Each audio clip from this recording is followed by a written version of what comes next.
ജ്ഞാനപ്പാനയിലെ അടുത്ത ഭാഗമാണ് നമ്മൾ പറയാൻ പോകുന്നത് കേട്ടോ. കൃഷ്ണ കൃഷ്ണ മുകുന്ദ ജനാർദ്ദന കൃഷ്ണ ഗോവിന്ദ നാരായണ ഹരി അച്യുതാനന്ദ ഗോവിന്ദ മാധവ സച്ചിദാനന്ദ നാരായണ ഹരി. ഒന്നുകൊണ്ടു ചമച്ചൊരു വിശ്വത്തിൽ മൂന്നായിട്ടുള്ള കർമ്മങ്ങളൊക്കെയും പുണ്യകർമ്മങ്ങൾ പാപകർമ്മങ്ങളും പുണ്യപാപങ്ങൾ മിശ്രമം കർമ്മവും മൂന്നു ജാതി നിരൂപിച്ചു കാണുമ്പോൾ മൂന്നു കൊണ്ടും തളയ്ക്കുന്നു ജീവനെ.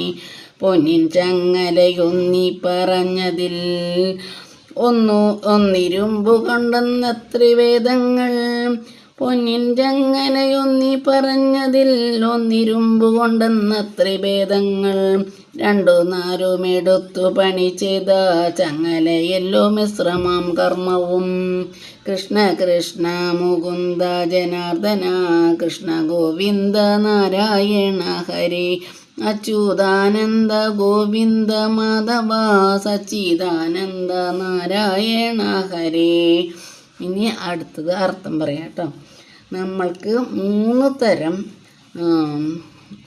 ഗുണങ്ങളുണ്ട്, കർമ്മങ്ങൾ. അതായത് 3 വിധത്തിലാണ് കർമ്മങ്ങൾ തിരിച്ചേക്കുന്നത്. പുണ്യകർമ്മങ്ങൾ, പാപകർമ്മങ്ങൾ. പുണ്യവും പാപവും ചേർന്നിട്ടുള്ള കർമ്മം. അത് 3 ദ്രവ്യങ്ങളായിട്ടാണ് പറഞ്ഞിരിക്കുന്നത്. അതായത് സ്വർണ്ണച്ചങ്ങല അത് സത്വഗുണമെന്നും ഇരുമ്പ് ചങ്ങല തമോ ഗുണമെന്നും രണ്ടും ചേർന്നത് രജോ ഗുണം എന്നുമാണ് പറയുന്നത്. ഈ 3 ചങ്ങലേനും ഭേദിച്ചിട്ട് വേണം നമ്മുടെ ജീവന് മുക്തി ലഭിക്കാനായിട്ട്. മിക്ക ആൾക്കാർക്കും അതില്ല. നമ്മൾ എപ്പോഴും എല്ലാ ആൾക്കാരും നല്ലതല്ലല്ലോ. ഈ 3-ൽ ഏതെങ്കിലും ഒന്നാവും മനുഷ്യർ. അപ്പോൾ അവർക്ക് മുക്തി ലഭിക്കില്ല. അത്രയ്ക്ക് അത്രയ്ക്ക് നല്ലൊരു മനുഷ്യനായിരുന്നു നമ്മുടെ പൂന്താനം. ആ പൂന്താനത്തിന് എങ്ങനെയാണ് ഭഗവാൻ കൈപ്പിടിച്ച് കൊണ്ടുപോവുകയല്ല ചെയ്തത്. തേരിലേറ്റി കൊണ്ടുപോയി എത്ര സ്നേഹത്തോടെയാണ് അങ്ങനെ ഭക്തിനെ ഒരു ഭഗവാന് ഇഷ്ടം കൊണ്ട് ഇങ്ങനെ കൊണ്ടുപോകുന്നത്. അതേപോലെ അവിടെ നിന്നാണ് ഇതിൽ പറയണത്. ഈ 3-ൽ ഏറ്റവും മോശപ്പെട്ട ഒരു കർമ്മമാണ് തമോ ഗുണം എന്ന് പറയുന്നത്. തമോ ഗുണം പാപകർമ്മങ്ങളാണ്.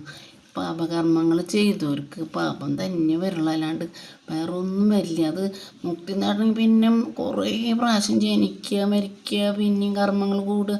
നല്ലവനായിട്ട് ജീവിച്ച് അതും കഴിഞ്ഞിട്ടുള്ള സ്റ്റേജിലാണ് നമുക്ക് ഇത് കിട്ടുന്നത്, നമുക്ക് മുക്തി കിട്ടുന്നത്. കൃഷ്ണ